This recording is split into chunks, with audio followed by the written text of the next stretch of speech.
Hi there, welcome to the Ecofina Financial Channel. My name is Philip, and as usual, I'll take you through one major event in the global economy.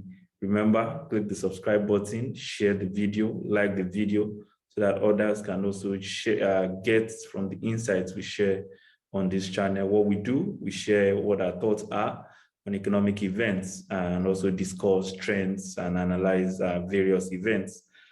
So today we'll be looking at the proposed removal of petrol subsidy in Nigeria. And we will say the government has planned to pay around 5,000 naira to 40 million Nigerians in order to remove petrol subsidy. So we'll look at this in detail, what is necessitating this move and who really will benefit from this move.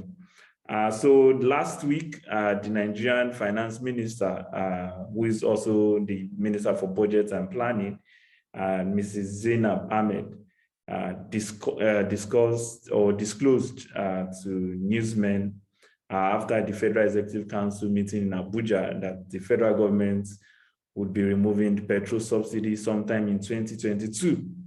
As expected, the announcement has generated intense opposition already, and there's a lot of debates going on, really, as to why this will be done. In fact, if this were not the case, I'm sure even the government would be shocked, because past attempts, even by previous governments, to remove petrol subsidy has been, very difficult, and for obvious reasons.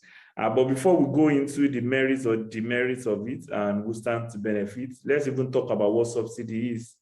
Investopedia defines subsidy as a benefit given to an individual, business, or institution, usually by the government, and it can be direct or indirect. So Nigeria has adopted the indirect method over the years because by regulating the price of petrol, the government is indirectly giving back to the citizens. And in that case, it protects against any unusual events in the global oil market. And that market, as we all know, is a very volatile one. But last year, oil prices went to unprecedented lows.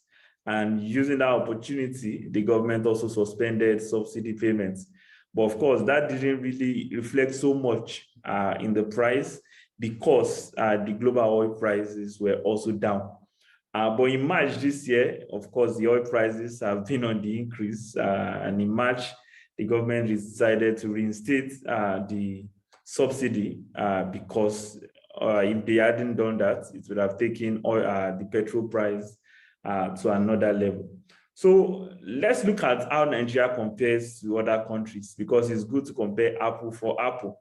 So it's true that the price of petrol in Nigeria, of course, is much lower than in many other countries.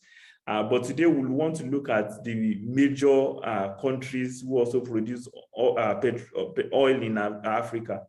And we'll be looking at Algeria and Angola. Nigeria is the biggest producer in Africa, followed by Angola and then Algeria. Those are the top three. And when you look at those three countries, the price of petrol in Nigeria is actually higher than in those other two countries. Because according to Global Petrol Prices, that's a data agency which publishes the price of petrol. As at November 22, 2021, the price of petrol in Nigeria was, and it still is, around 165.6 naira. Now, the naira equivalent in for what it is sold for in Angola is 112 naira 0.36, and then in Algeria is 135.87. So even though the price of petrol, when you compare Nigeria to many other countries, is much lower, you compare them to the other producers of oil in Africa, is actually higher. So that's really, you have to look at that. So it's an apple for apple comparison so that, we get it in proper perspective. Because right now, even the managing director of the NNPC has stated that if the petrol subsidy is removed, then the price, the current price in Nigeria will almost double. which I'm sure many people do not even want to hear. And there are many reasons for that. There's high on inflation. Inflation, even though it has been slowing down, it's still as high as 15.99%. And then you have unemployment at 33.33%. Maybe it's worse now because those are, except the inflation figure, which is very much recent, the unemployment figure, we might not get a better view until probably early next year, where we'll see the full year report for 2021. So, but, the finance minister, Mrs. Zainab Ahmed, is saying that the government currently spends about 250 billion naira monthly on petrol subsidy.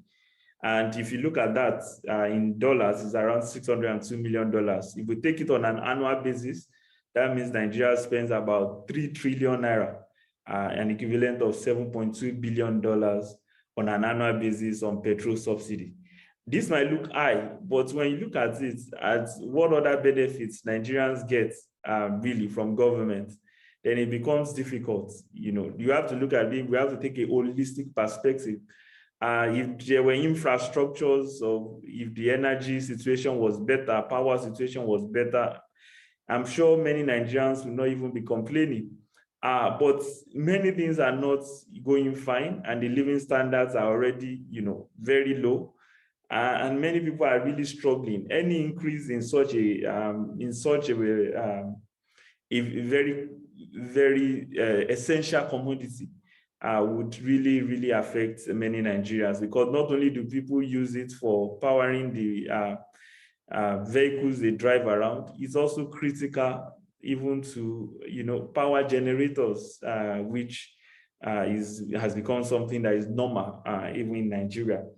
So those are the issues. Although the government is saying that they will try to ease that burden by paying 5,000 naira to an estimated 40 million Nigerians every month for between 6 to 12 months. Now, there are concerns about that. How does the government want to determine who the 40 million poorest Nigerians are? Because those are the people they are supposed to target in this. And they've already stated that there will be no cash payments, even in disbursements. And we all know that the poorest Nigerians, some of them have been excluded from the financial services. So because the CBN is pursuing a goal of financial inclusion, trying to bring the unbanked into, so there are still a lot of Nigerians, and most likely the very poorest Nigerians who are still not included. So how does the government what basis? Is there any database that the government will use to determine who the 40 million poorest Nigerians are?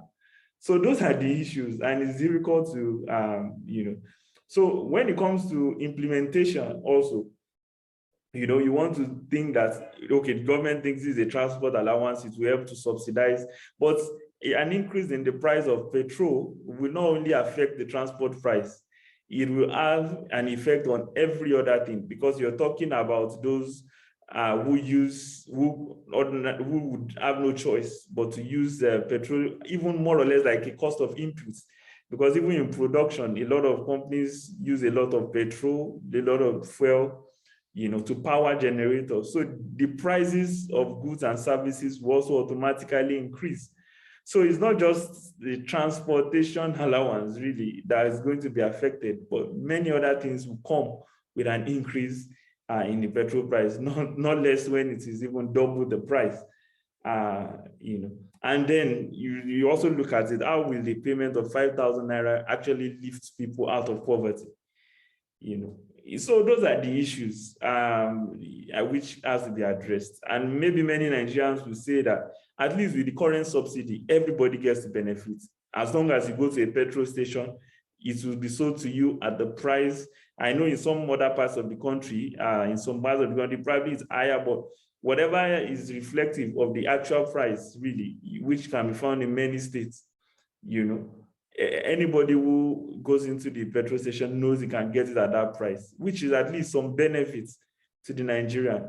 We haven't even talked about the corrupt practices, corruption, and how would that money really get to, with some people not circumvent the system, exploit that, and ensure that the money doesn't even get to the required targets. There are many intervention funds we've heard about, And yet, there's still a lot of issues really about how they are disbursed or who really are the beneficiaries. So those are the issues. We would like to know what you think about it, the petrol subsidy removal being planned by the federal government. Do you think it's the right move? Should the government be thinking of other ways to help the citizenry? Or you think that this might work? Just let us know your thoughts in the comment section, and we'll be back with you next time with another edition.